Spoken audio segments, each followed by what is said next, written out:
I stood there and I finally saw it. The real story, not the one he told everyone. And in that moment, everything he had ever said just fell apart. I had been lied to, and I had let it happen. My name is Samantha. I'm 37. I've been on my own for a few years now, after my divorce. I worked hard to build a life for myself, a life that I could count on. I have my own business. It's not a big company, but it's mine. I pay my own mortgage, I'm stable. And that stability is everything to me. After my marriage ended, I learned that financial independence is a form of safety. I wasn't looking for a man to rescue me. I was just looking for someone honest. That's all I wanted. Someone who told the truth. I met Jonathan through a friend of a friend. It was at some kind of networking event. He had this incredible confidence. It wasn't loud or arrogant, it was just there. He was the kind of person you just automatically listen to. People seemed to gravitate towards him. He was the center of every conversation he was in, without even trying to be. He was a bit older than me, in his early 40s. He carried himself like someone who was used to being important. It was attractive, that level of complete self-assurance. We started talking. He was easy to talk to. He asked about my business and seemed genuinely interested in my life. When I asked him what he did, he was a little vague at first. He used words like investments and portfolio management. Then later in the conversation, he mentioned it. He said it so casually, it almost didn't register. He talked about being a self-made millionaire. He didn't say it with any pride or ego. He said it like a simple fact, like telling me his eye color. And the people around us, they all seemed to know this about him already. They treated him with a certain kind of reverence. That's what made it feel so real. The way other people reacted to him. Their belief in him made me believe in him. They were all part of the story, and they didn't even know it. We started seeing each other after that. Our first few dates were always at these incredible restaurants, places I'd only heard of, places where you couldn't just walk in and get a table. He always handled everything. The reservations, ordering the wine, paying the bill. It was always so seamless. He never looked at the prices on a menu. He never flinched at the total. Money just seemed like a non-issue. He would talk about big ideas, market trends, international business, philanthropy. He spoke a language of wealth that I didn't fully understand, but it sounded so impressive. It sounded authentic. He made money seem like a concept, a tool for building things, not something you stressed about day to day. And I found that so refreshing. I had spent so much of my life worrying about money, about budgets, about saving. Being with him felt like stepping into a different reality. One with those everyday anxieties didn't exist. I told myself to be cautious. My divorce had taught me that much. I kept waiting for the red flags, the arrogance, the need to show off, but it never came. He wasn't flashy. He didn't drive a ridiculous sports car or wear clothes covered in designer logos. His wealth seemed quiet. It seemed solid. It was in his confidence, his knowledge, the way he moved through the world. It felt like old money. Even though he said he'd built it all himself, it felt stable. And that was the word that got me, stable. I wasn't looking for a millionaire. I was looking for an honest, secure partner. He seemed to be both. I wasn't attracted to the money. I was attracted to what I thought the money represented, security, freedom from worry, a life that was figured out. So I let my guard down. Just a little at first, then more and more. I started to trust the story. I started to believe in him. The first little inconsistency was so small I almost dismissed it completely. We had plans to go to a big charity gala. He had been talking about it for weeks. He told me he was on the host committee. He described how important the event was, the influential people who would be there. It sounded like a major part of his social and business life. I was nervous about it. I even went out and bought a new dress, something more expensive than I could really afford. I just wanted to feel like I belonged there, with him. The day of the gala, he called me. His voice was tense. He said he had to cancel. There was a sudden, major crisis with one of his investments in Asia. A market was collapsing, he said. He sounded so genuinely stressed and apologetic. He made it sound like millions of dollars were hanging in the balance. Of course, I told him I understood. What else could I say? I was disappointed, but I reminded myself that his life was different. His problems were on a scale I couldn't imagine. That's what I told myself. So I stayed home that night. I hung the new dress back in my closet. It was just one canceled plan. Things happen. But it was the first time that a big, important plan had been changed and at the very last second. And the reason was just a story he told me over the phone. There was no way to verify it. It was just his word. And I realized I had no choice but to take him at his word. That was the first time I felt a tiny little flicker of doubt. It was a feeling I pushed down immediately. I told myself I was being paranoid because of my past. A few weeks later, something else happened. He was supposed to come over to my place for dinner. I was going to cook. It was the first time he would see where I lived. I was a little nervous. My apartment is nice, but it's modest. It's a normal person's home. I spent the day cleaning, getting everything just right. An hour before he was supposed to arrive, he texted. He said he was stuck in a meeting that was running incredibly late. A deal was closing. He said it was unavoidable. He was so sorry. He suggested we meet out for a late dinner instead.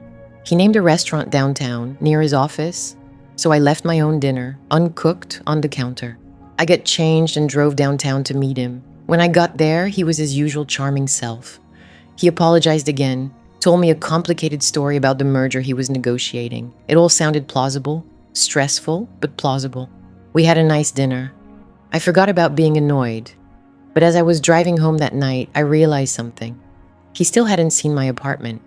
The one time he was supposed to come to my space, my world, it got canceled and redirected back to his. It was another small thing, another coincidence. But it was a pattern, wasn't it?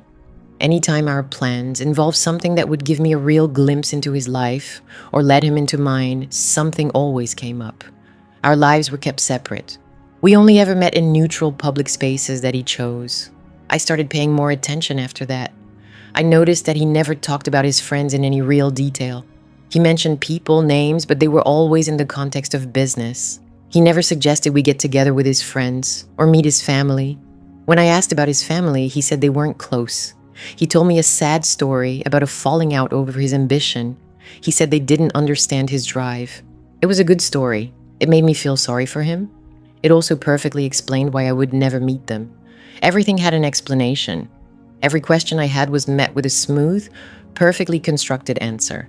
He talked about his properties. He mentioned a condo downtown, a place in the mountains, a small villa he was looking at in Europe. He spoke about them like they were chess pieces on a board. Assets. I asked him once casually what his downtown condo was like. He described it in the vaguest terms. He mentioned the view. He said it was minimalist. But he never invited me there, not once. He always had a reason. It was being renovated. The cleaning service hadn't come. It was a mess from his last trip. The excuses were always just good enough to be believable. But the list of excuses was getting longer. I started to feel like I was dating a ghost. A very charismatic, very successful ghost. I knew the stories. I knew the claims. But I didn't know the man. I didn't know his actual, real, day-to-day life. I only knew the version he presented to me in expensive restaurants. And a part of me, a small, growing part, was starting to wonder if that was the only version that existed. The trust I had built up was starting to feel fragile. I tried to bring it up once, gently. We were having coffee, and I mentioned that I felt like I didn't really know his world. I said I'd love to just see his office or have a quiet night at his place. He got this strange look on his face. Not angry, just guarded. He told me his life was complicated. He said he kept his work life and his personal life very separate for security reasons. He explained that when you manage the kind of money he did, you have to be careful. You can't just let people in. He framed it as him protecting me, protecting us. And he was so good at it. He was so convincing. He turned my reasonable request for intimacy into a security risk. He made me feel naive for even asking. I left that conversation feeling confused and a little bit foolish. He had once again controlled the narrative. He had taken my doubt and reshaped it into a testament to his own importance. I started to feel a knot in my stomach whenever we were together. I was constantly analyzing everything he said, trying to find the holes. It was exhausting. I was dating a man who claimed to be a millionaire, but I couldn't see any actual proof of his life, not a single piece of it. I had never been to his home. I had never met a single friend. I had never seen his office. All I had were his stories, and his stories were starting to sound rehearsed. I noticed he used the same phrases, the same anecdotes with different people. I heard him tell someone at a bar the exact same story about a deal in Singapore that he had told me a month earlier. It was like he had a script, a collection of impressive sounding tales that he could pull out at any moment. And I realized I wasn't special. I was just another audience member. That was the point where my feelings started to change. The admiration I'd felt was curdling into suspicion. The attraction was turning into a clinical curiosity. I wanted to know what was real. I felt like an investigator, not a girlfriend. I decided to do something I had never done before. I decided to check up on him. I felt guilty about it. It felt like a betrayal of trust. But then I thought trust has to be earned. And all he had given me were unverifiable claims. I started with something simple: his company. He had mentioned the name of his investment firm a few times. I did a search for it online. Nothing came up. No website, no business registration, no mention of it anywhere. I told myself it was probably a private firm, not publicly listed. Another good excuse. But the knot in my stomach got tighter. Then I searched his name. There were a few results. A Jonathan Reed, who was a dentist in another state. A Jonathan Reed, who was a high school teacher. But there was nothing about a self-made millionaire investor. Nothing about him being on any committees or speaking at any conferences. For a man who claimed to be so influential, he had no digital footprint. It was like he didn't exist online. He had told me that was intentional. He said he valued his privacy. He had people who managed his online presence, or lack thereof. Another perfect explanation. Another dead end. I was stuck. I had all this suspicion, all these feelings of unease, but no proof. I felt like I was going crazy. Was I imagining all of this? Was I just being cynical and untrusting because of my past? He was so good at making me feel that way. Every time I would pull back, he would do something to pull me back in. He would send flowers to my office. He would leave a thoughtful voicemail.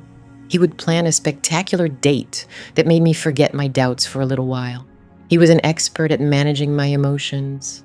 I was in a constant state of confusion. One day I was sure he was a fraud. The next I was sure I was being unfair and was about to ruin the best thing that had ever happened to me. This went on for weeks. This back and forth, this emotional whiplash. I was losing sleep. I couldn't focus on my work. My own stable, predictable life was being destabilized by him. The irony was not lost on me. I had been drawn to him for the security he seemed to represent, and he was making my life feel more insecure than ever. I knew I had to end it. I knew I couldn't keep living in this state of uncertainty, but I needed to know the truth. I couldn't just walk away with the what if. What if I was wrong? What if he really was this incredible person and I was just too damaged to see it? I needed something concrete. One piece of undeniable proof, one way or the other. And then I got it. By complete accident. It wasn't something I went looking for. It just happened. The proof wasn't in a shouted confession or a dramatic confrontation. It was silent. It was made of worn brown leather, sitting on the polished marble of the cafe table between my half-finished latte and his untouched espresso, his wallet. He'd slid it out of his jacket pocket to pay, gotten distracted by a supposed text from his portfolio manager, and then excused himself to the restroom, leaving it behind. An oversight, a tiny crack in the perfectly constructed facade. My heart hammered against my ribs, a frantic bird trapped in a cage. Don't. The word was a plea, a command to myself. I was not the kind of person who went through people's things. I valued privacy, trust, the very foundations Jonathan claimed to have built his life on. But trust had already been eroded, worn down by 1,000 tiny, plausible excuses. What was one more transgression in the name of clarity? I craved clarity more than I craved another one of his stories. My world had become a fog of his making. Vague descriptions of his minimalist condo in the financial district, philanthropic galas that were always canceled at the last minute, friends who were perpetually out of the country. He was a ghost who only materialized in expensive, neutral territory. This cafe, for instance, our third time here. His choice, always his choice. I glanced toward the restrooms, still closed. My hand trembled as I reached out. The leather was soft, pliant from years of use. It felt normal, deceptively so. A part of me, the hopeful, foolish part, prayed I would open it and find an American Express Centurion card, a driver's license that read Jonathan Sterling, and a crisp $100 bill. Proof that my doubts were the real fiction. I opened it. The first thing I saw was the driver's license. Tucked behind a grimy plastic window, the photo was him, a few years younger, the same confident smile playing on his lips. But the name wasn't. It wasn't Jonathan Sterling. It wasn't even Jonathan. His name was John Smith. A name so generic, so utterly anonymous, it felt like a punchline to a joke I'd been the butt of for months. The address wasn't in the gleaming heart of the city, but a street I vaguely recognized from the other side of town, the side with cracked sidewalks and chain-link fences. A quiet, cold clarity washed over me, chilling me to the bone. The frantic bird in my chest went still. It wasn't a mistake. It was a lie. My fingers, now strangely steady, moved through the rest of the wallet's contents. There were no elite credit cards. There was a single, slightly frayed debit card from a generic national bank, a library card, a crumpled receipt from a discount grocery store dated 2 days ago. Total, $17.42. And in the cash fold, nothing, not a single bill. This was the man who spoke of market trends and seven-figure investments. The man who had described, with convincing detail, the anxiety of managing a massive inheritance. The man who had assured me his wealth wasn't what defined him, a classic line delivered with the perfect blend of humility and pride. The story was a sham. The entire, beautifully told, expertly performed story. I felt hollowed out, as if my own memories of the past few months had been surgically removed and replaced with cheap facsimiles. Every expensive dinner he'd paid for, had he starved for a week to afford it. Every confident gesture, every casual mention of his assets, a performance. He wasn't a millionaire performing confidence. He was a con man performing a millionaire. The restroom door clicked open. My body moved on pure instinct. I snapped the wallet shut, slid it back to its exact spot on the table, and picked up my latte, my hands cupped around its warmth as if seeking life. My face felt like a mask. I prayed it was a convincing one. He sat down, flashing that easy, practiced smile. Sorry about that. Market's volatile today. Always something. I stared at him. John Smith. The name echoed in the sudden silence of my mind. I saw the slight wear on the collar of his otherwise impeccable shirt. The cheap watch, which he'd once called a deliberately understated classic. The way his gaze flickered almost imperceptibly to the bill on the table before he met my eyes again. "Everything okay, Samantha?" he asked, his brow furrowed with practiced concern. "You look a little pale." I forced a smile. It was the hardest thing I'd ever done. "Just tired." "Long week. I get that," he said, his voice dripping with false empathy. "The pressures of running a portfolio are immense. It's a level of stress most people can't comprehend." I just nodded, the words catching in my throat. The lie was so audacious, so complete, that I almost felt a perverse sense of admiration. He was an artist and his medium was reality itself. My reality. He paid the bill with a credit card I now knew we must keep separate for these performances, and we walked out into the crisp afternoon air. The plan had been to spend the afternoon together, maybe walk through the park. Another one of his curated cost-free dates. I couldn't do it. I couldn't spend one more minute inside his story. I needed to see the real one. "You know," I said, stopping on the sidewalk, "I just remembered I have a last-minute order I need to prep for tomorrow. A big one. I should probably get home." Disappointment clouded his face, a flawless imitation of a man whose romantic afternoon had just been cut short. "Oh, of course. Business first. I completely understand. Rain check?" "Definitely," I lied. He leaned in to kiss me, and I had to fight every impulse to recoil. His lips were warm, but all I could feel was the icy chill of the truth. He held my gaze for a moment too long, a search for any crack in my own performance. "I'll call you tonight," he said. "Okay," I whispered. He turned and walked away, heading east toward the bus stop, not the direction of the sleek fictional condo. I watched him go, a man I didn't know at all. John Smith. I didn't go home. I got in my car and I drove. I circled the block and parked half a street away from the bus stop, my hands gripping the steering wheel. A few minutes later, the bus hissed to a stop and he got on. John Smith, the self-made millionaire, took public transportation. I followed the bus. It felt sordid, shameful. This wasn't me, but I had to see it through. I had to see the foundation on which all his lies were built. I needed to see how he really lived. The bus rumbled across the bridge, leaving the polished, affluent version of the city behind. The buildings grew shorter, the storefronts grittier. We were heading toward the address on his license. My stomach twisted itself into a tight, painful knot. This was real. This was the end of the story. He got off in front of a laundromat and a boarded-up convenience store. I parked across the street, my engine off, and watched as he walked half a block to a 3-story apartment building. It was a sad, tired structure, with faded brick and rust stains weeping from the window air conditioning units. A few of the blinds were broken, hanging at crooked angles. He walked up the cracked concrete steps, fumbled for his keys, and let himself into the main door. I waited, my breath held tight in my chest. A minute later, a light flickered on in a second-floor window. A silhouette moved across the drawn, mismatched curtains. I stared at that square of light for a long, long time. That was his home. Not a minimalist space with skyline views, but a small room in a rundown building. That was his security, his stability. I had been attracted to what I thought Jonathan's money represented. A life that was figured out. Security. Freedom from the daily grind of worry that I knew so well. But it was all an illusion. A stage play funded by God knows what. Debt, desperation, a handful of credit cards reserved for the performance. He wasn't free from worry. He was drowning in it, and his story was the only life raft he had. And he had tried to pull me aboard. I put the car in drive, my movements slow and deliberate.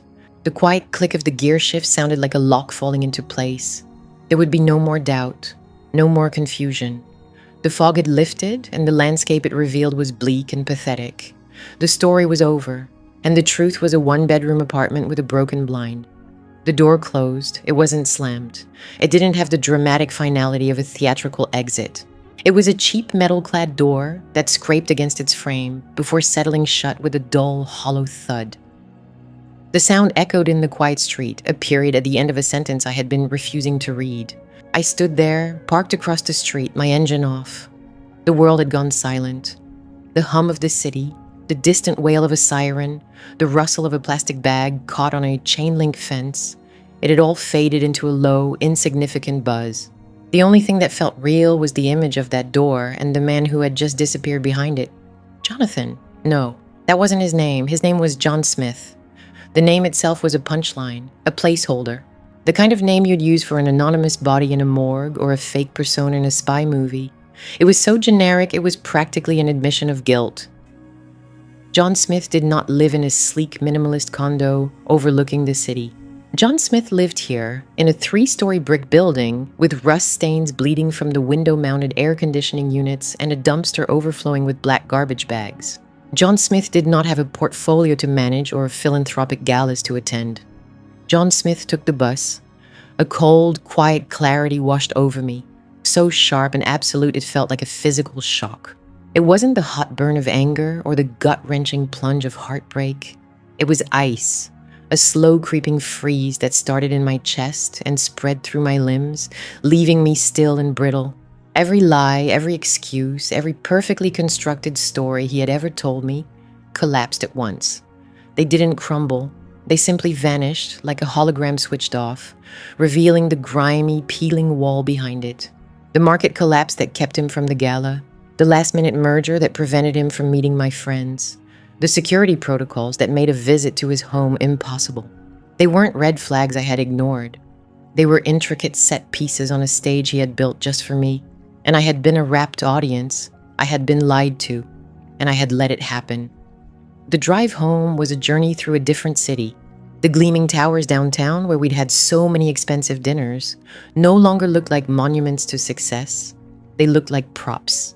The valet stands, the hushed lobbies, the deferential waiters who knew him by name. Or the name he gave them. It was all part of the performance. How much had it cost him? How did a man who lived in that building afford to rent the illusion of wealth, night after night? The question of how was a practical one, a puzzle. But the question that echoed louder was why. I gripped the steering wheel, my knuckles white. I thought about my own life. The stability I had painstakingly built after my divorce. My small but successful graphic design business. My apartment, which I had furnished myself piece by piece. My independence, these were the things that mattered to me. They were my proof of a life lived honestly. I was attracted to what I thought Jonathan's money represented: security, freedom from worry, a life that was figured out. I wasn't looking for a benefactor. I was looking for a partner who had achieved the same peace of mind, the same solid ground that I had fought so hard to find for myself. He hadn't just lied about his bank account. He had lied about his very essence. He had mirrored my deepest values with a cheap imitation. He had performed the role of a secure man, and I had mistaken the performance for the person. It was a pattern, wasn't it? The way he never talked about his past in any detail. The way he had no tangible connections, no family anecdotes, no old friends who ever joined us. He was a ghost who only materialized in public spaces. He existed only in the present tense, in a series of carefully curated moments. I pulled into my own parking spot under the soft glow of the lights that illuminated the well-maintained landscaping of my building. It was modest, it was normal, it was real. Inside my apartment, the quiet was a comfort, not a void. I walked through the living room, my fingers tracing the back of the sofa I'd spent 6 months saving for. I looked at the prints on the wall, the stack of books on my coffee table, the half-finished mug of tea from that morning. This was my reality. It was a world of bills paid on time, of tangible objects, of a life with a verifiable history. John, had never been here. He was always on the verge of coming over. There was always a plan, always a promise. "I'll come by after my meeting," he'd say, or "let's just have a quiet night at your place this weekend." But something always came up. A sudden trip to Zurich, a server crisis at his firm, an unexpected visit from an investor he had to entertain. At the time, they felt like the plausible complications of a very important man's life. Now I saw them for what they were, a desperate, sustained effort to keep his world from colliding with mine. He couldn't enter my reality because it would expose the fiction of his own. His performance required a neutral stage. My home was not neutral territory. It was authentic, and authenticity was a threat. I walked into the kitchen and saw his wallet still sitting on the counter where I left it. The worn brown leather looked pathetic now, an artifact from a dead man. I picked it up again, my hand steady. John Smith. I opened it. The single debit card from a low-fee credit union, the $27 in cash, the crumpled receipt from a discount grocery store. This was the real portfolio. Not stocks, not bonds, not philanthropic endowments, just enough to get by. The knot in my stomach wasn't anxiety anymore. It was something harder, something colder. It was the resolute calm of a problem that has finally been defined. The variable had been solved.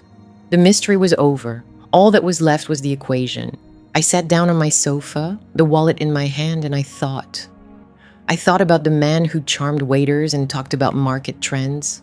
I thought about the man who held my hand across a table and told me he admired my independence. I thought about the man who just got off a city bus and walked into a derelict building. They were the same person. The performance was the man, and the man was the performance. There was nothing underneath. My phone buzzed on the coffee table, the screen lighting up the dim room. It was him. A text message. Had to put out a fire with the London office. Rain check on tomorrow. Thinking of you. I stared at the words. London office. The lie was so casual, so reflexive. A month ago, that text would have sent a familiar pang of disappointment through me. A week ago, it would have fueled a growing ember of suspicion. But tonight, I felt nothing. No, that wasn't true. I felt a quiet, chilling sense of power. The story was over, but he didn't know it yet. He was still on stage, delivering his lines to an empty theater. I was the only one in the audience, and I had already walked out. I knew his name, I knew where he lived, I knew he was a fraud. The board had been reset, and all the pieces were on my side. I didn't text back. I simply placed the phone face down on the table. The buzzing stopped. For the first time in months, there was only silence. And in that silence, I began to make a plan. He had controlled the narrative for long enough. Now it was my turn to write the ending. The phone in my hand buzzed again, a frantic, insistent vibration against my palm. It was his phone, Jonathan's. Except it wasn't, was it? It belonged to John Smith, the man who had just disappeared into the tired, gray mouth of the apartment building across the street. A building that looked like it was held together by little more than inertia and grime. My own phone in my purse remained silent. He hadn't tried to call me, of course not. He was texting the number he thought was still safely in his pocket, weaving another thread into a story that had completely unraveled. I glanced down at the screen. Jonathan. Absolute nightmare. A server migration for the Hong Kong exchange went sideways. I'm stuck on a conference call with my team in Asia. Might be an all-nighter. I'm so sorry, Sam. I'll make it up to you. A server migration, Hong Kong, an all-nighter. The words were smooth, plausible, and utterly meaningless. They were ghosts just like him. I watched the grimy entrance of the building, half expecting him to reemerge, to somehow explain that this too was part of the performance. A deep cover investment opportunity, a bit of method acting for a philanthropic project. But the quiet, cold clarity that had settled in my stomach told me the truth. The show was over. I was the only one in the audience who knew it. I didn't feel anger, not yet. That would come later, a hot and searing wave. Right now, there was only the unnerving calm of a final diagnosis. The knot of doubt that had lived in my gut for weeks had finally dissolved, leaving behind the hard, clean certainty of fact. I had been lied to, and I had let it happen. I turned and walked back to my car, the click of my heels on the pavement, the only sound in the sudden stillness of my world. The drive home was a silent film of my own making. The city lights smeared past my windows, but I wasn't seeing them. I was replaying the last 3 months, viewing them now through a new, unforgiving lens. Every conversation, every date, every perfectly constructed excuse. It was a pattern, wasn't it? The time he was meant to come to my place for dinner, the first time I would have cooked for him in my own home. A last-minute trip to Zurich had materialized out of thin air. A crisis with a European hedge fund. I'd felt a prick of disappointment, but also a sliver of admiration for his importance, his jet-set life of consequence. The story was always the point. The details were just set dressing. His minimalist condo overlooking the city, the one he described with such casual pride, wasn't minimalist. It was non-existent. His aversion to photos wasn't about maintaining a low profile for security reasons. It was about preventing the creation of proof. The friends I never met, the family that was always conveniently traveling, the office I was never invited to visit. They weren't people or places, they were plot devices. He hadn't built a life of wealth. He had built a life of excuses. My hands tightened on the steering wheel. I wasn't a fool, I knew that. A fool doesn't build her own business from the ground up after a divorce that nearly broke her. A fool doesn't value her independence with the fierce, quiet resolve that I did. But I had been a willing audience. I realized that now. I was so focused on finding stability, on finding a partner whose life was already figured out, that I had accepted the story of stability in place of the real thing. I was attracted to the idea of a man who had it all handled. Because for so long I had handled everything myself. The money was never the point. It was what I thought the money represented: security, clarity, an end to the constant grinding worry that came with being solely responsible for your own life. John, hadn't sold me on a fantasy of riches. He had sold me on a fantasy of rest. I pulled into my designated spot behind my own small, tidy condo building, a place I owned, a place that was real. Inside, the silence of my apartment felt different. It was no longer the silence of a woman waiting for a text message, for a plan to be confirmed or canceled. It was the silence of a command center. I walked into the kitchen and placed his wallet on the cool granite of my countertop. The worn brown leather looked pathetic and out of place in the clean, orderly space I had created for myself. It was a piece of evidence, the central exhibit. John Smith. I opened it again, needing to see the proof one more time.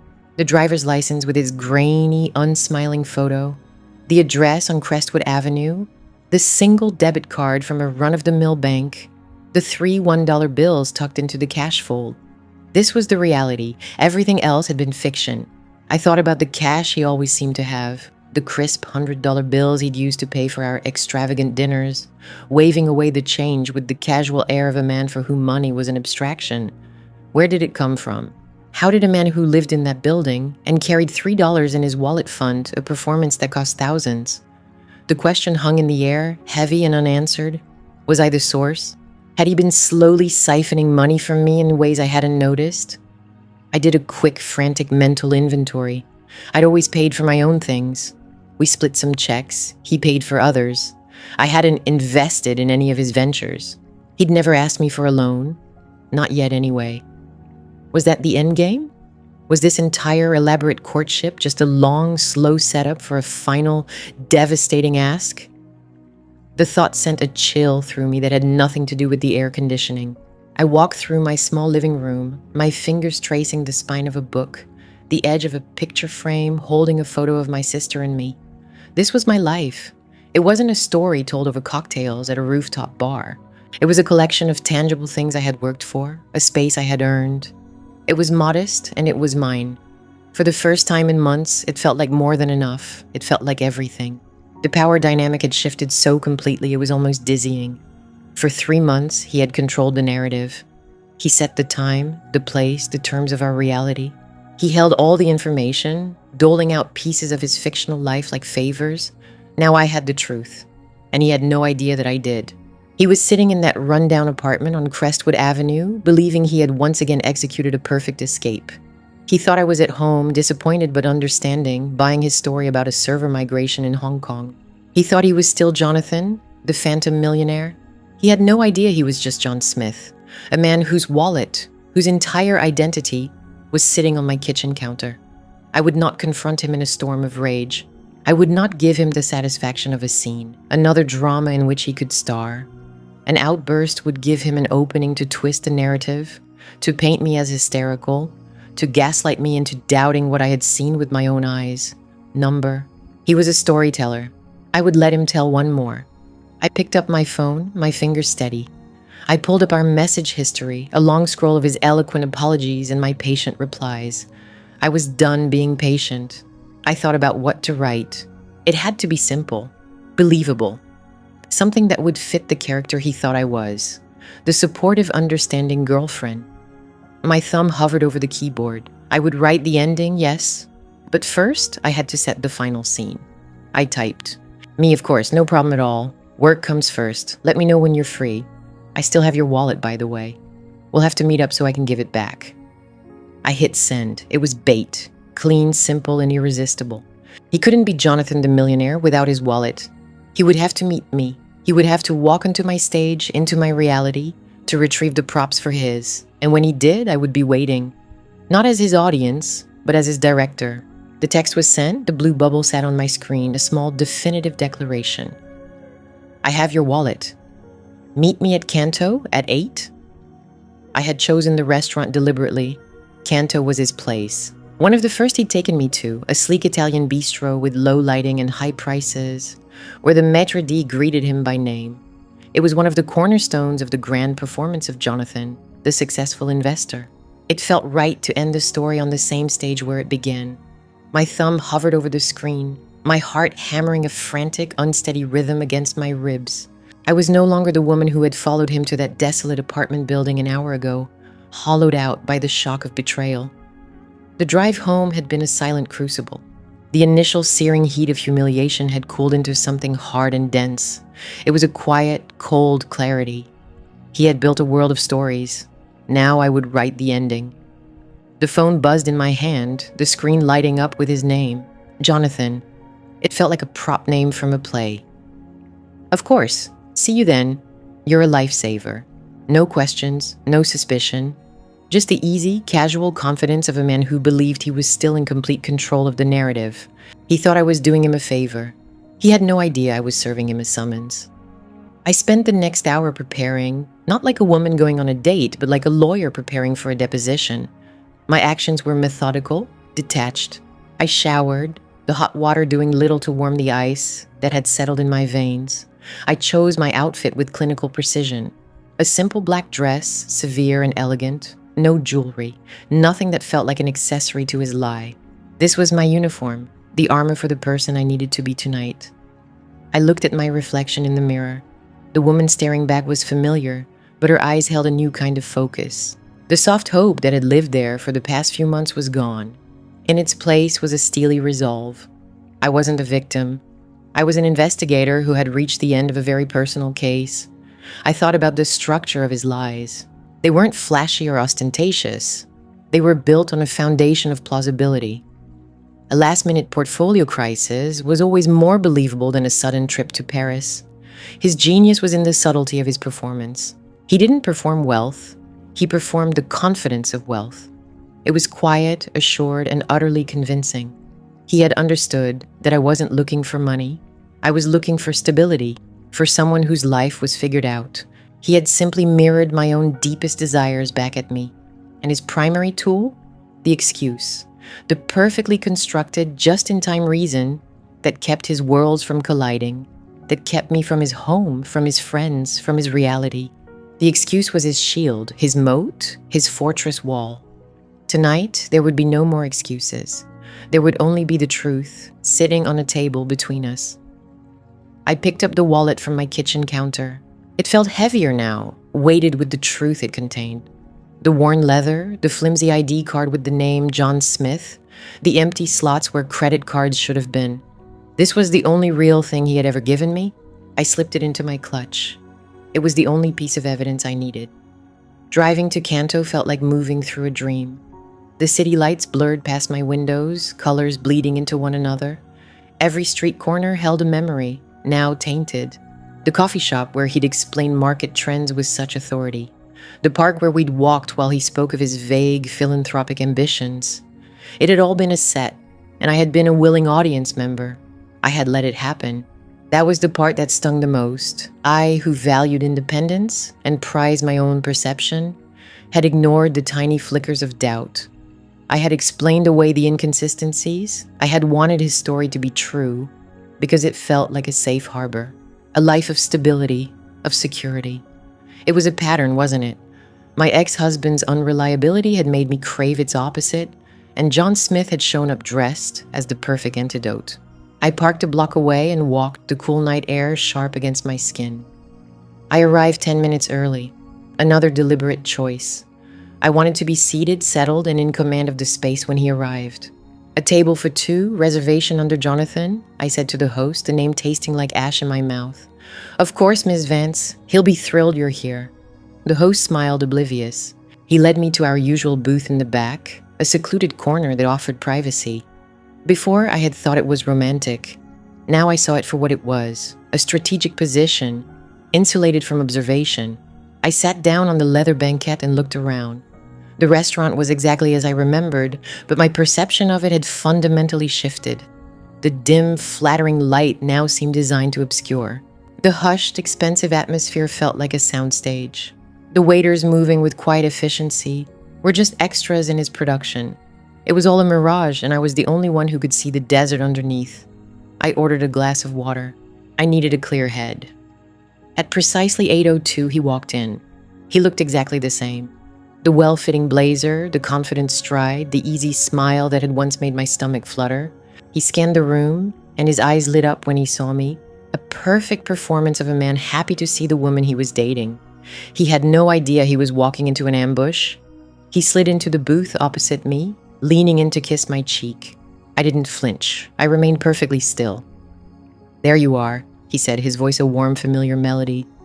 "Sorry, traffic was a nightmare. A tanker overturned on the bridge. Total chaos." Another story. Another perfectly plausible, utterly meaningless lie. "It's fine," I said. My voice was even, betraying nothing. "I'm glad you could make it." "Are you kidding? I'd have walked here. You saved me." "I was about to call and cancel all my cards," he said, laughing lightly. He picked up his menu. "I'm starving. The day I've had, you wouldn't believe it. A major fund just pulled out of the Asian market, and we've been in damage control since dawn." I watched him, a scientist observing a specimen. I saw the mechanics of it now, the casual drop of industry jargon, the air of manufactured stress, the immediate pivot to a topic that established his credentials. It was a script he had rehearsed 1,000 times. I let him talk. He spoke about market volatility, about a charity gala he was supposedly planning, about a potential trip to scout investments in Singapore. I nodded along, my expression neutral. Inside, I was dissecting every word, every gesture, the way his eyes never quite settled on mine for too long. The way his hands, though relaxed, never stopped moving, adjusting his cuff, tracing the rim of his water glass. He was a machine built to produce narrative. The waiter came. He ordered for both of us without asking, the way he always did. A bottle of Barolo, the burrata, 2 orders of the truffle pasta, the confident take-charge Millionaire. When the waiter left, a comfortable silence settled between us. For him, at least. For me, it was the deep breath before the plunge. He smiled, that easy, charming smile. So, you have something for me? This was it. The moment the story changed hands, I reached into my clutch and pulled out the wallet. I didn't hand it to him. I placed it on the crisp white tablecloth in the space between us. It lay there, dark and worn against the pristine fabric. A piece of indisputable, shabby reality in the middle of his carefully curated illusion. He looked at the wallet, then back at me, his smile faltering for the first time. He reached for it. "Before you take it," I said, my voice low and steady, "I have a question." He paused, his hand hovering in the air. "Okay." I met his gaze, and for the first time I didn't look away, I held it. I let him see the cold clarity in my eyes. "Who is John Smith?" I asked. The name dropped into the air between us like a stone. I watched the performance drain from his face. The confident charm, the easy grace, it all evaporated in an instant. The mask didn't just slip, it shattered. For a split second, I saw the man from the bus stop, the tired, anxious stranger. His eyes, which had always held a confident glint, were suddenly wide with pure animal panic. The color drained from his face. He stared at the wallet. He stared at me. The silence stretched, thick and suffocating. I had seen the truth. Now, for the first time, so had he. The name hung in the air between us, a foreign object in the carefully curated atmosphere of the restaurant. John Smith. It was simple, common, and utterly devastating. For a moment, John did nothing. The quiet confidence that was as much a part of him as his expensive watch and tailored jacket simply evaporated. It was not a dramatic shattering, but a slow, silent deflation. The color drained from his face, leaving his skin with the pallor of old paper. His mouth opened slightly, a perfect O of disbelief, as if I had just spoken in a language he never heard. His eyes, which had always met mine with such unnerving steadiness, darted to the wallet on the table, then to the maitre d', then back to me. He was looking for an escape route. For the first time, I saw an animal in a trap. "Samantha," he began, his voice a strained whisper, a ghost of its usual smooth baritone. He attempted a small dismissive laugh, but it came out as a dry cough. "What are you talking about? Is this some kind of joke?" I didn't move. I didn't raise my voice. I had rehearsed this moment in my mind, not the words, but the feeling. Absolute stillness. I was no longer a participant in his story. I was the audience that had stood up and walked onto the stage. "I'm not joking," I said, my voice as level and calm as I could make it. "I found your wallet. I opened it. I saw your driver's license." Each statement was a flat, polished stone I placed on the table between us. "Your name is John Smith. You live at 1452 North Sycamore Avenue, apartment 3B. His gaze flickered. The address. That was the detail that broke through the last of his composure. The carefully constructed walls of his fictional high-rise condo, with its minimalist decor and skyline views, crumbled into dust. "I followed you yesterday," I added, the final stone. "I watched you get on the bus." There, the whole truth, laid bare on the white tablecloth next to the breadbasket. The silence that followed was immense. It was the silence of a failed magician whose trick has been exposed mid-performance. The hum of the restaurant, the clinking of glasses, the murmur of other people's happy, normal lives, it all faded into a distant roar. All that existed was this small, terrible circle of light around our table. He finally broke, but not in the way I expected. There were no tears, no immediate confession. A con artist doesn't just give up the con, he tries to build a better one. He leaned forward, his hands clasped on the table, a parody of his usual earnest posture. He lowered his voice, forcing me to lean in, a classic trick to create a bubble of false intimacy. "You're right," he said, his eyes pleading. "My name is John Smith, but you have to understand, Jonathan Pierce. It's a necessary protection." I just stared, my face a blank mask. I would give him nothing. "My family," he continued, the words gaining a desperate momentum. "We're not just wealthy, Samantha. The source of that wealth is complicated, it's old, and it attracts a lot of unwanted attention, dangerous people." It was a pattern, wasn't it?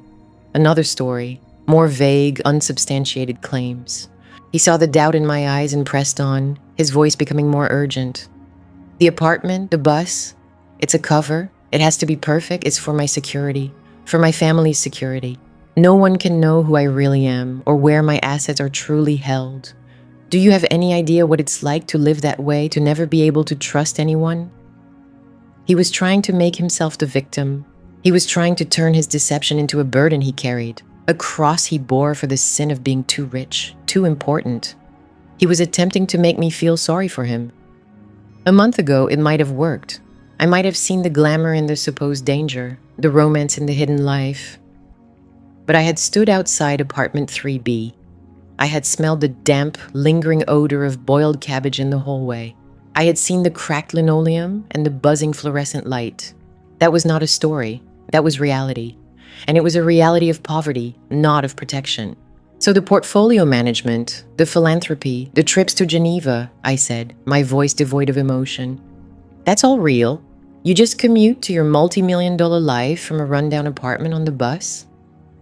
The knot in my stomach, the one that had been a constant companion for weeks, was gone.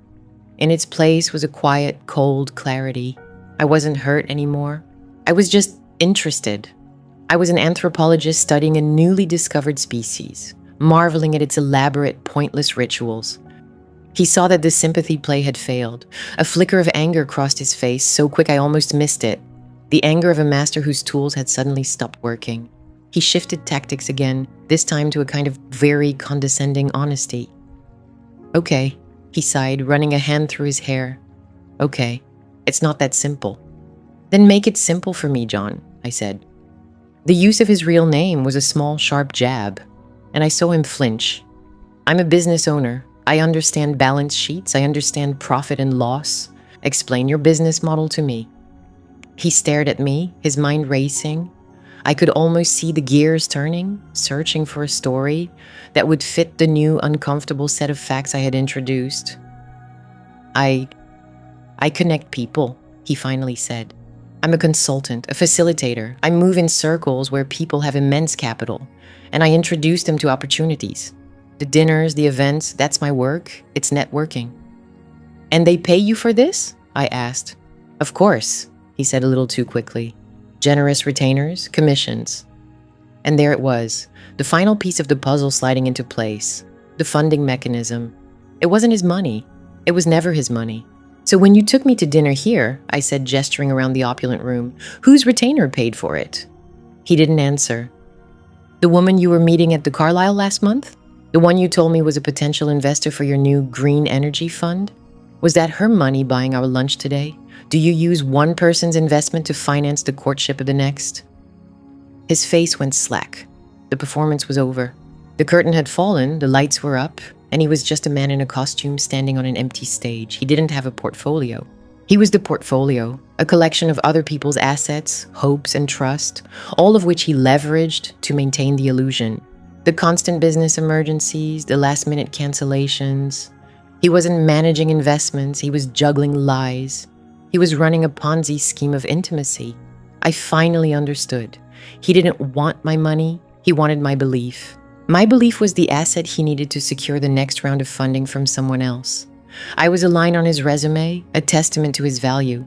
My independence, my stability, my own small success. It made me a high-value character witness in the story of Jonathan Pierce. I looked at him, truly looked at him, for the first time.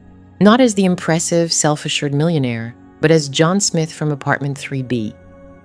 A man who spent his days pretending, living in a constant state of anxiety, terrified of a bus pass being discovered. The sheer effort of it all, the exhaustion. It must have been crushing. What a profoundly empty and lonely existence. I felt a pang, but it wasn't sympathy. It was a distant clinical pity, the kind you might feel for a specimen in a jar. I pushed my chair back and stood up. The waiter, sensing a change, began to approach our table, but I held up a hand. John looked up at me, his face a hollow mask. Samantha, wait. I'm paying for my own meal, I said, my voice firm. I took a $50 bill from my purse and placed it on the table next to his wallet. This should cover my half, and a tip. It was an act of finality, an act of independence. I was settling my account. He just stared at the money, then at me. The illusion of his wealth was so fragile that a single $50 bill could shatter it completely. The story's over, John, I said softly. Then I turned and walked away. I didn't look back. I walked past the curious glances of other diners, past the concerned maitre d', and out through the heavy oak doors into the cool night air. The city sounds were sharp and real. The scent of rain on asphalt, the distant wail of a siren, the rumble of a truck down the street. It was the beautiful, chaotic, authentic world I had been trying to escape, and I had never been so grateful to be back in it. The security I had been looking for wasn't in his bank account. It had been in me all along. I did not run. I walked. Each step on the cool, uneven pavement of the downtown sidewalk was a deliberate act. The click of my heels against the concrete was the only sound that mattered. A steady metronome marking the end of a long, convoluted fiction. The city hummed around me, the distant siren, the murmur of conversation from a nearby patio, the rush of a passing car, but it all felt like a movie with the sound turned down. My reality had shrunk to the space my body occupied, to the simple, mechanical motion of moving forward. I did not look back. There was nothing to see. The man in the restaurant wasn't Jonathan Pierce. Jonathan Pierce was a ghost, a story I had been told, and I had just closed the book. The person sitting at that table, the one with the crumbling facade and the suddenly empty eyes, was John Smith, a stranger. You don't look back for a stranger. The valet brought my car, his practiced smile not registering the Arctic stillness in my eyes. I tipped him the usual amount, my hand steady as I passed him the bills. It was an automatic gesture from a life that was thankfully still mine.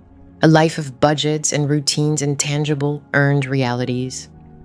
Sliding behind the wheel, I shut the door, and the city's hum was finally sealed away. The silence inside my car was absolute.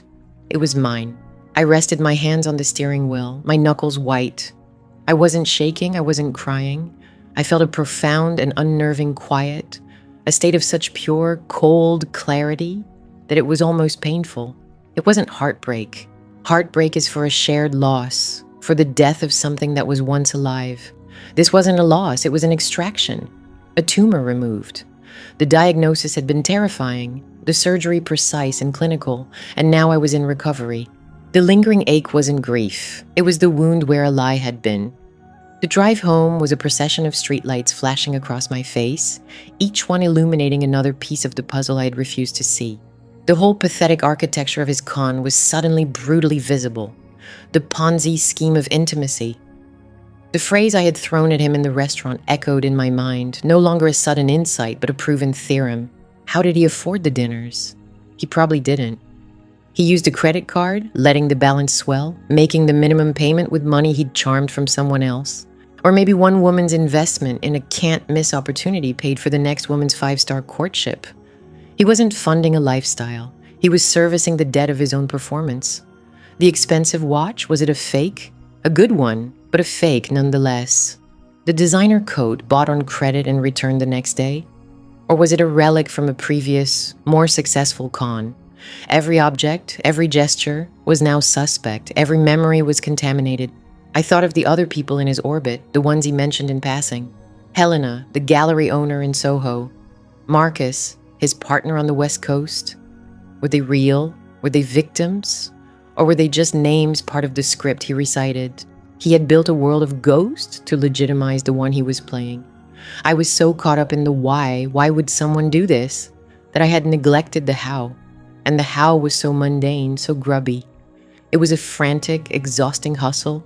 I started to picture him not as a singular predator hunting me, but as the frantic center of a spinning plate act, dashing from one wobbling story to the next, his entire existence a breathless performance.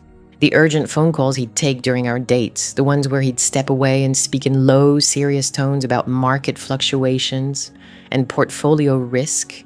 He was probably talking to another woman, canceling on her with the same excuses he used on me. He had built a firewall between his worlds. No, not worlds. He had only one world, the dilapidated apartment on the other side of town. The rest were stages. He never mixed his audiences. He kept us all in separate theaters, watching the same one-man show, each of us believing we were the sole patrons. My stability had been his collateral. My trust had been his asset. He was using my belief in him to secure the belief of the next person. I was a reference on a resume I never knew I was on, a character witness in a trial I didn't know was happening. I pulled into my parking spot, turned off the engine, and sat for a long moment in the dark. My apartment building was modest, solid, real. The light in my window, the one I'd left on, was a beacon of the life I'd built for myself, a life of proof. Inside, the air was still and warm. It smelled like my life, faintly of lemon cleaner and coffee. It was a scent of independence. For weeks, I had felt a subtle shame about this place when I thought of him, a feeling that my comfortable, normal life was somehow inadequate compared to his narrative of sleek, minimalist luxury. The shame was gone now. All I felt was a tidal wave of relief. I walked straight to the kitchen, set my purse on the counter, and took out my phone. His name was still there, Jonathan Pierce.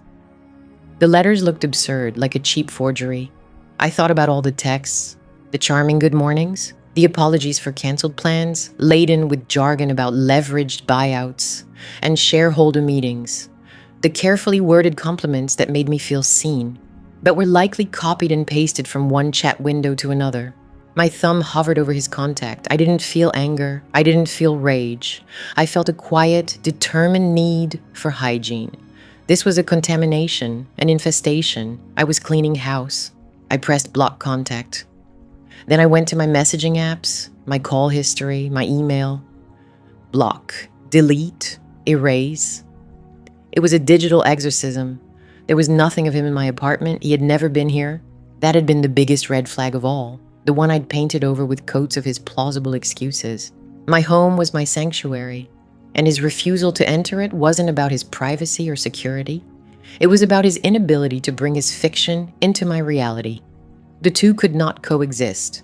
My solid, verifiable world would have exposed his flimsy one for the stage set it was. He couldn't risk his costume being seen in the harsh, honest light of day. I stood in the center of my living room. The knot of anxiety that had lived in my stomach for weeks, the one that tightened every time he canceled, every time a detail didn't add up, was finally gone. In its place was a profound emptiness, but it was a clean, healthy emptiness. It was the space left behind after a poison has been purged. I had the truth. I had my answer. I had my life back. But as the silence of the room settled around me, a new thought landed, heavy and unwelcome. It wasn't about him, and it wasn't about me. It was about her, the next one, the one who was right now getting the charming good morning texts, the one who was rearranging her schedule for a dinner date that might not happen, the one who was just starting to believe in the story of Jonathan Pierce, the self-made millionaire who represented stability and security. My story could end here, with my own exit, my own safety secured. I could lock my door and be done with it. Or did it end somewhere else? The question hung in the quiet air of my clean, empty apartment. Was it enough to just walk away? The heavy glass door of the restaurant clicked shut behind me, muting the clatter of silverware and the low hum of curated conversation. The crisp November air was a shock to my system, a sudden cold slap of reality. For a moment, I just stood on the sidewalk, the city lights blurring around the edges of my vision. It was over. The thought didn't land with the explosive force I might have expected. There was no crescendo of strings, no dramatic, tearful collapse. It was quiet, a fizzle. The grand, elaborate story of Jonathan Pierce, the self-made millionaire, hadn't ended with a bang. It had simply dissolved into the pathetic, mundane truth of John Smith, a man who rode the bus. I walked. My heels clicked a steady, rhythmic beat on the pavement, a metronome counting me back to my own life. Each step was a deliberate move, away from the phantom world he had constructed and deeper into the solid, tangible world I had built for myself. My world. A world of paid mortgages, of real invoices for my business, of friends whose last names I actually knew. A world of stability. The phone felt heavy in my coat pocket. I had blocked his number without a second thought, a single decisive tap of my thumb. It was a digital amputation. I pictured him still sitting at the table, the half-eaten plate of seared scallops cooling in front of him, my $20 bills lying next to it like an insult. I imagined him checking his phone, seeing the call that wouldn't connect, the text that wouldn't deliver. The perfect narrative control he so desperately craved was, for the first time, broken. He could no longer write the next line. Back in my apartment, I locked the door and leaned against it, the bolts sliding home with a satisfying thud. The silence of my own space wrapped around me. It was a clean silence, not the tense, waiting silence that had filled my life for the past few weeks. This was the quiet of security. I moved through my living room, a woman taking inventory of her own reality. I had scrubbed this place for him, straightened the pillows, bought the expensive coffee. I had prepared my authentic world for his inspection, and he had never once set foot in it, because he couldn't. His fiction could only survive on neutral ground, in the no man's land of expensive restaurants and public lounges where no one could ask for proof. A sudden, urgent need to purge him from my life took hold. I started looking for any trace of him, any physical object he might have left behind, and that's when the absurdity of it all hit me again. A fresh wave of cold clarity. There was nothing. There were no photographs of us. He'd always angled his face away from the camera or claimed he hated having his picture taken. There were no gifts. His generosity was always experiential, ephemeral. A dinner, a bottle of wine, things that could be consumed and then disappear, leaving no evidence. He was a ghost. All I had were memories of stories, a collection of well-told lies. Then I remembered, in the small ceramic dish on my entryway table where I tossed my keys, I saw it. The single piece of physical propaganda he had ever given me, a business card. I picked it up. The cardstock was thick, expensive, with a linen finish. The lettering was embossed in a severe, minimalist font. Jonathan Pierce. Principal, Pierce Investments. No phone number, no address, just a sleek generic email address. It was a perfect prop. It conveyed authority and exclusivity while offering absolutely no verifiable information. It was a business card for a man who didn't exist. I ran my thumb over the raised letters of his fake name, feeling the texture of the lie. He wasn't just a liar, he was a craftsman. He had studied the aesthetics of wealth and replicated them with meticulous sociopathic care.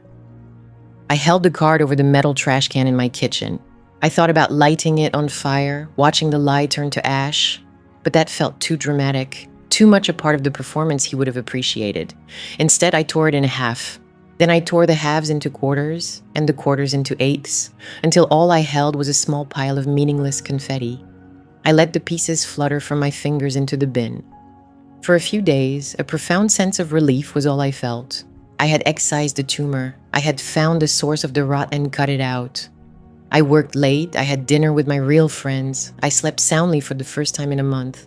I had my life back. But the quiet started to curdle. The relief gave way to a slow, creeping dread. It was a thought that began as a whisper and grew into a persistent, nagging voice. He's already moving on. The phrase he'd used in the restaurant echoed in my head.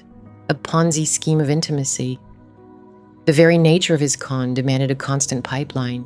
He needed the belief of the last woman to finance the courtship of the next. He needed my belief and my willingness to pay for my half of our dates to create the illusion of wealth for his next target. While I was sitting here purging his memory, he was out there on the hunt. I pictured her. I didn't know her name, but I could see her. Maybe she was like me. Independent, a little bruised by a past relationship, drawn to the idea of a man who had his life figured out. Maybe she was younger, more impressionable. Maybe she was lonely. He would find her weakness, the specific void he could promise to fill. He would sit across from her in a dimly lit bar, his voice a low, confident murmur, and he would begin to spin the story of Jonathan Pierce, and she would believe him. Just like I did, the knot in my stomach, the one that had finally dissolved, began to twist itself tight again. My independence, my desire to simply walk away and protect my own hard-won peace, was at war with a burgeoning sense of responsibility. It wasn't my problem. That was the first reflexive thought. I had escaped. I had saved myself. My duty was to myself. Who was I to interfere in the life of a stranger? What could I even do? Go to the police? Officer, a man lied to me. He told me he was a millionaire, but he's actually poor. I could hear the dismissive report being written. It wasn't a crime to be a liar. But was that all he was? I thought about the canceled charity gala, the last-minute crisis with the Singapore exchange, the vague but impressive talk of portfolios, of investors who trusted him with their fortunes. Was it all just talk? Or was the Ponzi scheme of intimacy just one part of a larger fraud?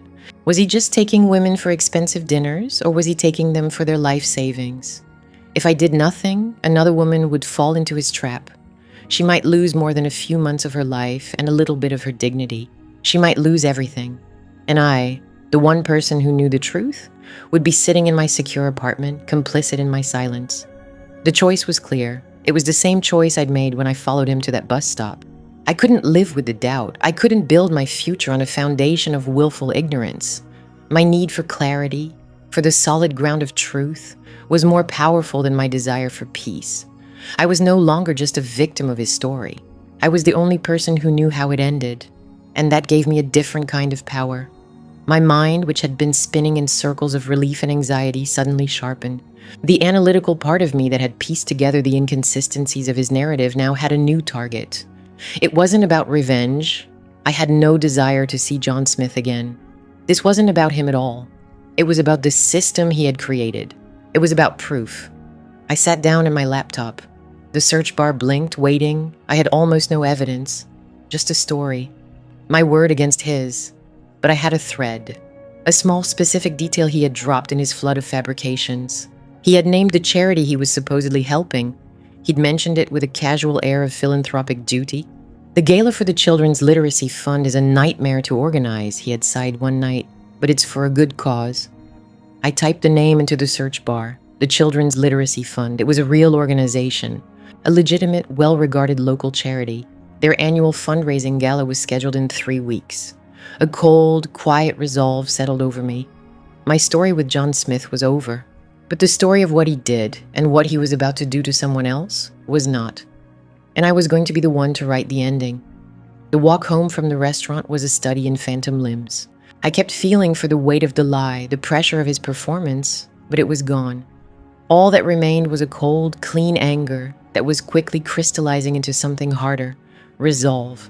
The city lights blurred past me, each one a pinpoint of someone else's reality, someone else's normal Tuesday night.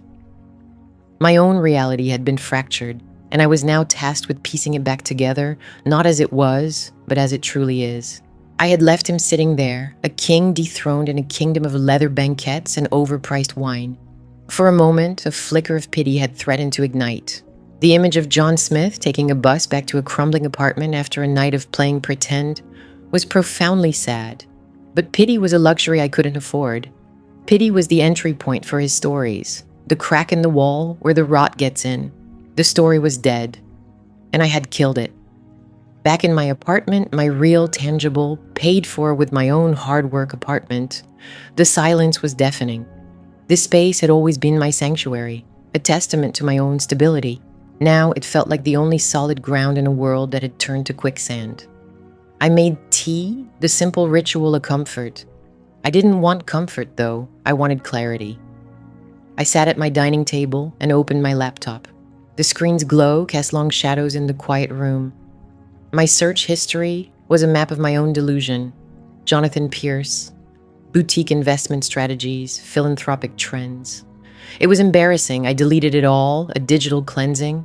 Then I started fresh. The first thread to pull was the one he'd handed me himself, the Children's Literacy Foundation, the annual fundraising gala he was supposedly chairing. It had been his grandest performance, the one that required the most elaborate excuse for my exclusion, the last-minute security protocol, the high-profile donors. It was all nonsense, but it was specific nonsense, and specific things can be checked. I found the charity's website easily. It was professional, legitimate, filled with smiling children and testimonials from teachers. Their big annual event was indeed a gala, but it had happened 2 months ago, not next month. There was, however, a smaller patrons' luncheon coming up in 2 weeks. I scanned the board of directors, the lists of corporate sponsors, the photo galleries from past events. There was no Jonathan Pierce, no one who even remotely looked like him. I searched the foundation's name, plus his. Nothing. Not a mention, not a donor acknowledgement, not a single trace. He was a ghost. Of course he was. A ghost who haunted expensive restaurants and fed on the belief of women like me. My Ponzi scheme of intimacy theory felt less like a clever turn of phrase and more like a diagnosis. He didn't need proof. He just needed an audience. He used the story of his wealth to get the date, and he used the date to reinforce the story. Each woman who believed was an asset that helped him secure the next. But was it just for dates? Was it just an elaborate, pathological need for validation? Or was there more? The unresolved question hung in the air, heavy and toxic. Had he been building up to ask for money? My money? Was this all a long con with a financial endgame? The thought sent a chill through me that had nothing to do with the night air. I had built my business from the ground up after my divorce. My independence was everything. The idea that he had viewed it not as a part of me, but as a future target was obscene. The next morning, I found a contact number for the foundation's development office. I rehearsed my lines, my heart a frantic drum against my ribs. I had to be careful, clinical. I couldn't sound like a woman scorned. I had to sound like a potential donor. A pleasant voice answered. Children's Literacy Foundation, this is Eleanor. Hello, Eleanor, I said, keeping my own voice steady and bright. My name is Samantha. I'm calling because I recently met a man who spoke very passionately about your work, and I was hoping to get a bit more information. Oh, that's wonderful. We're always happy to hear that. Who was it, if you don't mind my asking? We love to thank our ambassadors. This was it. The moment of truth. His name is Jonathan Pierce. A pause. It wasn't long, but it was deep. I could hear the subtle shift on the other end of the line, the sound of a polite professional mask being adjusted. Pierce, Eleanor repeated slowly. I'm sorry, that name doesn't ring a bell. Is he on our board? I don't believe so, I said, playing my part. He mentioned he was involved in organizing your fundraising events, perhaps the gala. Another pause, this one heavier.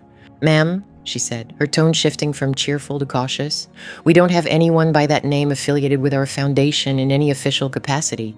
Not as a board member, a volunteer, or a donor of record. I let out a breath I didn't realize I was holding. Oh, that's strange. He was very convincing. Eleanor was quiet for a second. Then her voice dropped, losing its corporate sheen and becoming something more human, more conspiratorial. Can you describe him? I described him. Tall, confident, maybe mid-40s, well-dressed, that air of quiet authority. Oh God, she breathed. It's him. My knuckles were white on the edge of my table. You know who I'm talking about? It wasn't a question. We don't know his name, she said, speaking quickly now. But we know the man. He shows up at our events. Not the big gala, that's ticketed. Security is tight. But the smaller mixers, the public-facing donor receptions, the ones where people come and go. He never buys a ticket, never makes a donation. He just appears. He talks to people, holds a drink, makes connections. We've had to ask him to leave a couple of times, very quietly. He's always polite. He just vanishes. She sighed, a weary, frustrated sound. Last year, we had 2 different women call, asking about him.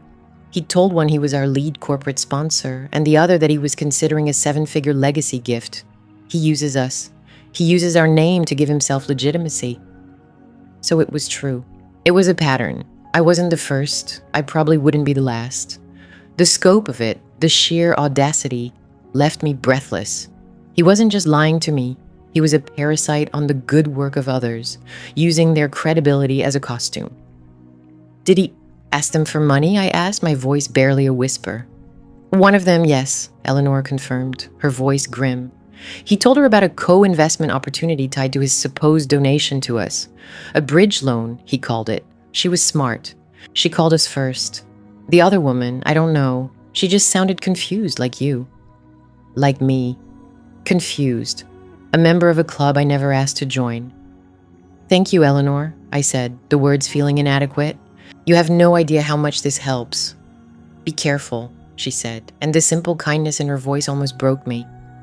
He was at our reception last week, the one for the new literacy center. He was with someone, a new woman.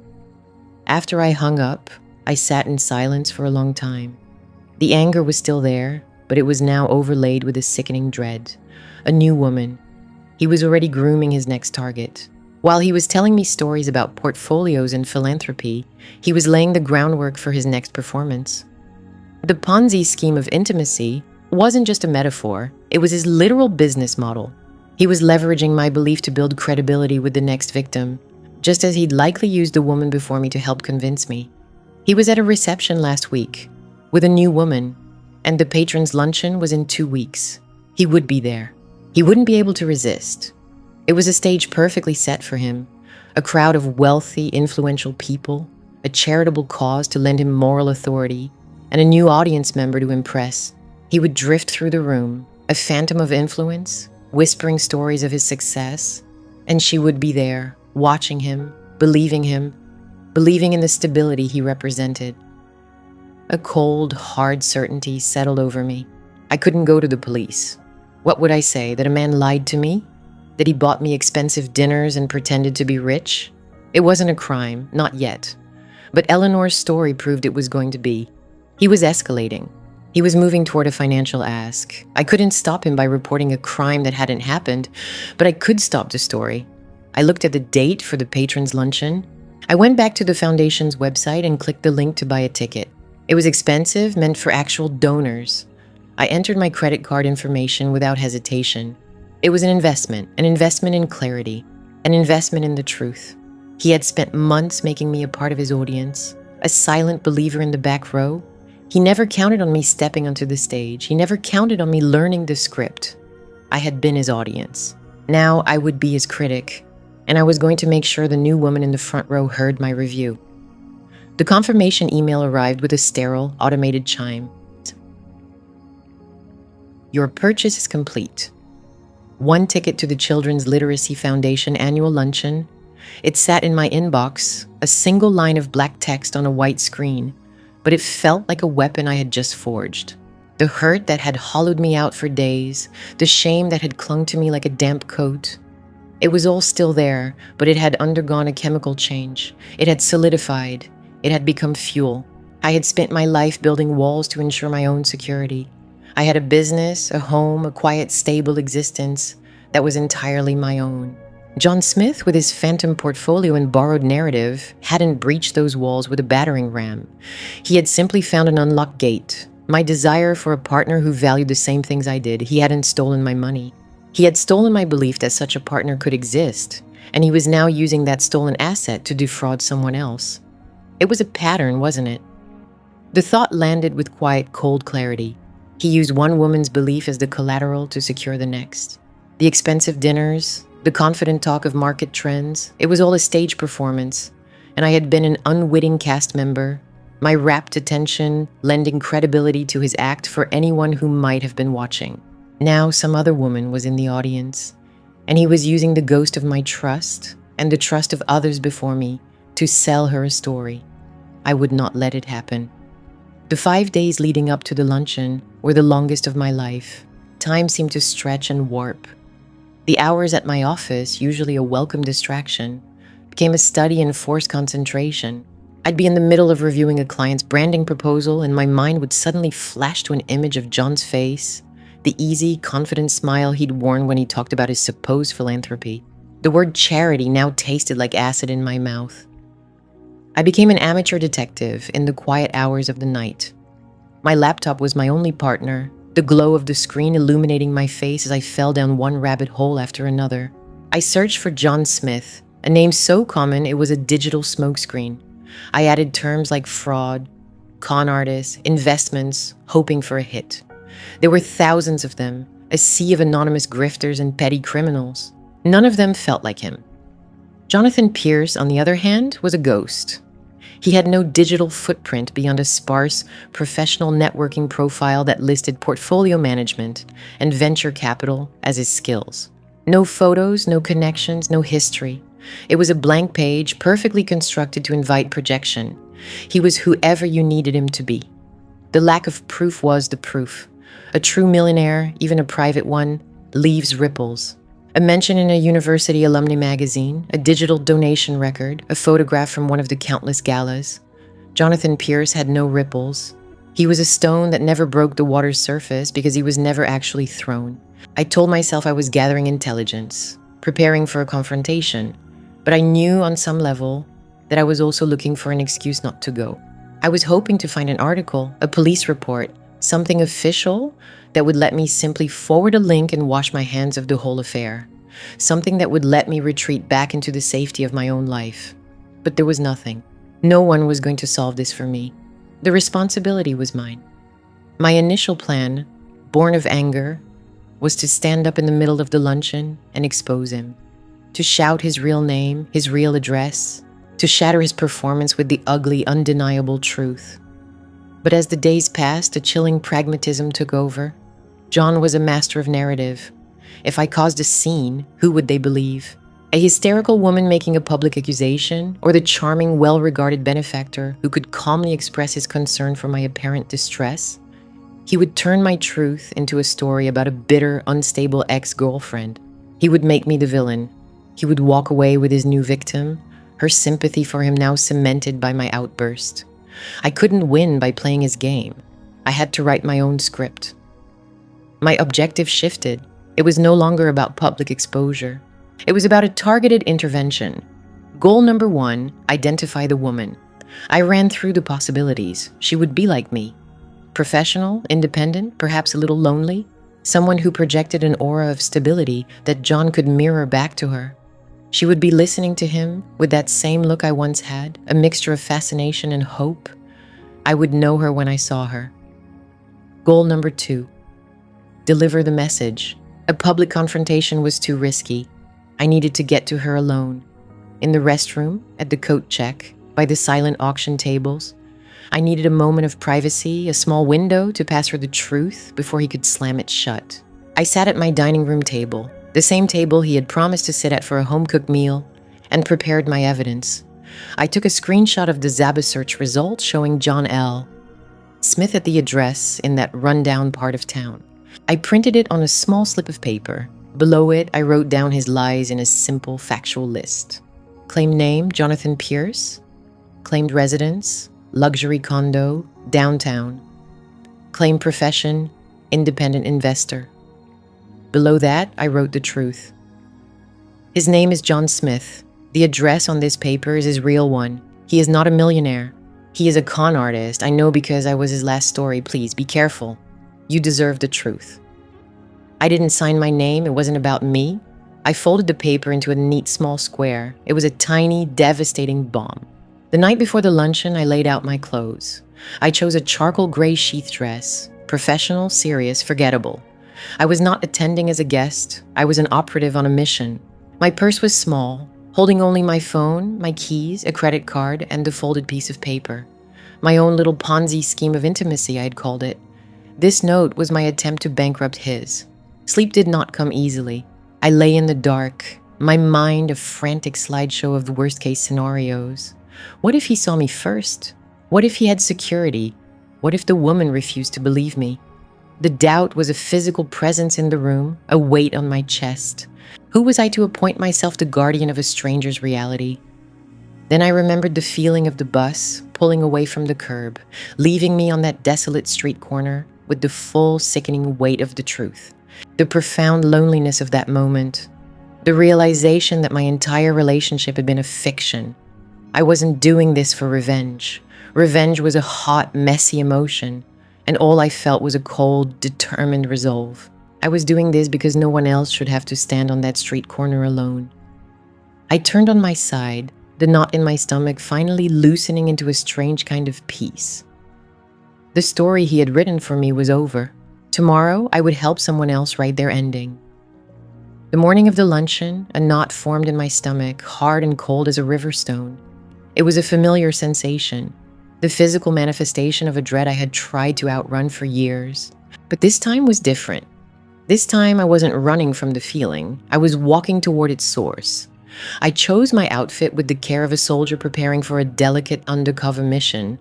A simple, elegant navy blue dress, low heels that made no sound, nothing that shouted for attention. I was not going there to be seen. I was going there to see and to act. My hair was pulled back in a neat twist at the nape of my neck. My makeup was minimal.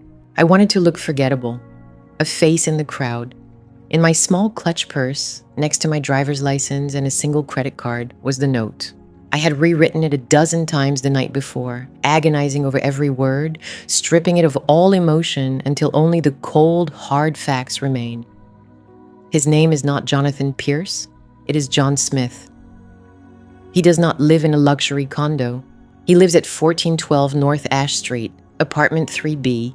He is not a millionaire. I am telling you this because I was the woman before you. Please be careful. There was no anger in the words, no plea. It was just information. Proof. The kind of clarity I had so desperately needed. I folded the small, crisp piece of paper into a tight square. It felt heavier than it should, a tiny anchor of reality I was about to drop into someone else's fantasy. I had done this for myself. That's what I told myself as I drove downtown. This was the final act of my own story with him. It wasn't about revenge. Revenge was a hot, messy emotion, and all I felt was a chilling, resolute calm. This was about closing a loop. It was about refusing to be a silent, erased character in the ongoing fiction of his life. Silence, I had learned, was a form of complicity. The ballroom of the Fairmont Hotel smelled of perfume and roasted chicken. The air hummed with the polite, meaningless chatter of 100 people trying to prove they belonged. Waiters in crisp white jackets weaved through the crowd with trays of champagne flutes.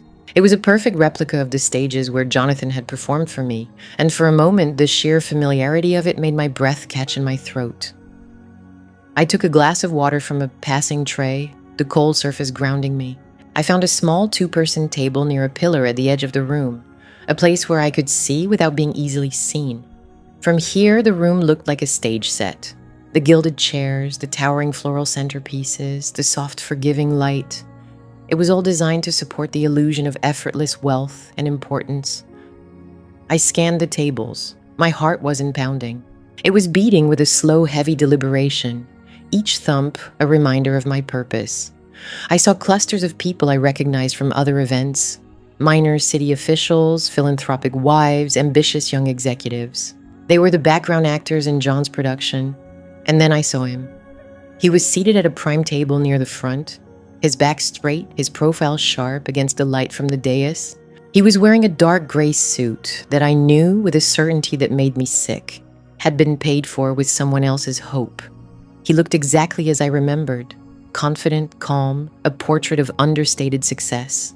He laughed at something the man next to him said, a quiet, controlled sound. He was utterly at ease. He belonged here, or rather his performance did. Across from him sat a woman. She looked to be in her early 40s, with warm brown hair and a smile that seemed genuine, maybe a little nervous. She was pretty, in a wholesome, accessible way. She wore a pale pink dress and listened to John with an expression of rapt attention, her head tilted slightly. I recognized that look. It was the look of someone who wanted to believe. She was captivated by the story he was spinning, a story of stability and a life figured out. I watched as he reached across the table and placed his hand over hers, a familiar gesture, the casual, possessive touch that felt like a promise.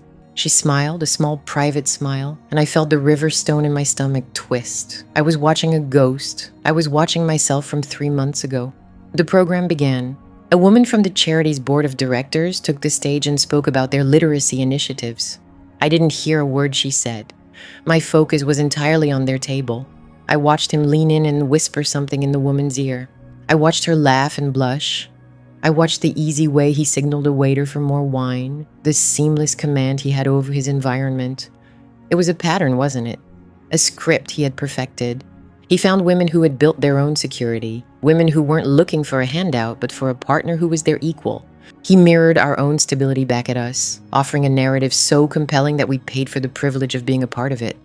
We paid for the expensive dinners. We paid for the theater tickets. We paid for the clothes on his back, all in the name of a shared future that was never going to arrive. We weren't his victims in the traditional sense. We were his investors, and he paid his dividends in charm. I had to wait. My plan was simple, but its execution depended on a single, unpredictable moment of opportunity. I could not approach the table. He would see me, and his greatest skill was narrative control. He would twist the situation in a heartbeat, painting me as a scorned, unstable ex-girlfriend. He would make me the liar. The story was his weapon, and in a public setting, he would always win. I needed her to be alone. I sipped my water. I pretended to listen to the speakers. My gaze kept drifting back to their table. The main course was served. They ate, they talked. Time stretched, thick and slow. The anxiety I'd held at bay began to seep into my veins, a low electric hum. What if she never got up? What if they left together and the moment was lost? I pressed my fingers against the cool leather of my clutch, feeling the sharp edges of the folded note inside. It was a desperate, flimsy plan. A piece of paper against a fortress of lies. Then, during the dessert course, it happened. The woman said something to John, touched his arm, and stood up. She picked up her small purse and made her way toward the back of the ballroom, in the direction of the restrooms. This was it. My body moved before my mind could object. I stood on legs that felt strangely disconnected from my body and began to walk a wide, casual arc around the room, as if I were simply stretching my legs. My path would intersect with hers just before she reached the lobby doors. My heart was no longer slow and heavy. It was a frantic bird beating against my ribs. I saw her exit the ballroom and turn into the wide carpeted hall that led to the powder room. The hall was blessedly empty. I quickened my pace. "Excuse me," I said. She turned, a polite and slightly confused smile on her face. Up close, I could see the fine lines around her eyes. She looked kind. She looked tired. She looked like me. "I'm so sorry to bother you," I said, my voice low and steady, a minor miracle of self-control. "I think you should have this." I held out the folded square of paper. My hand was shaking. She looked from my face to the note, her brow furrowed.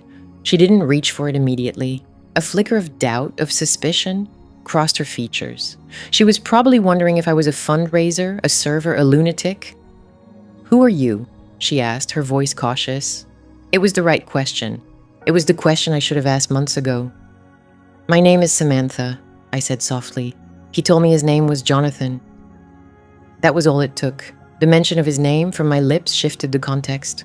I saw the change in her eyes, the polite confusion hardening into sharp, sudden alarm. She knew, on some intuitive level, that this was real. She took the note from my hand. Her fingers brushed against mine, and her skin was cold. I didn't wait for her to open it. I didn't wait for another question. My part was over. I had delivered the truth. The rest was not my story to write. I turned and walked away, not back into the ballroom, but straight down the hall, toward the main entrance of the hotel. I didn't look back. I didn't want to see her face as she read the words. I didn't want to see the precise moment the beautiful, stable world he had built for her begin to fracture. I pushed through the revolving glass doors and stepped out onto the street. The cool afternoon air hit my face, smelling of traffic and rain-washed pavement. It was the smell of the real world. I had not destroyed a man. I had simply handed a woman a map. Whether she used it to find her way out was up to her. And as I walked toward my car, a quiet, cold clarity settled over me. I felt no triumph, no joy, only the profound, hollowed-out relief of a story finally being over. My story,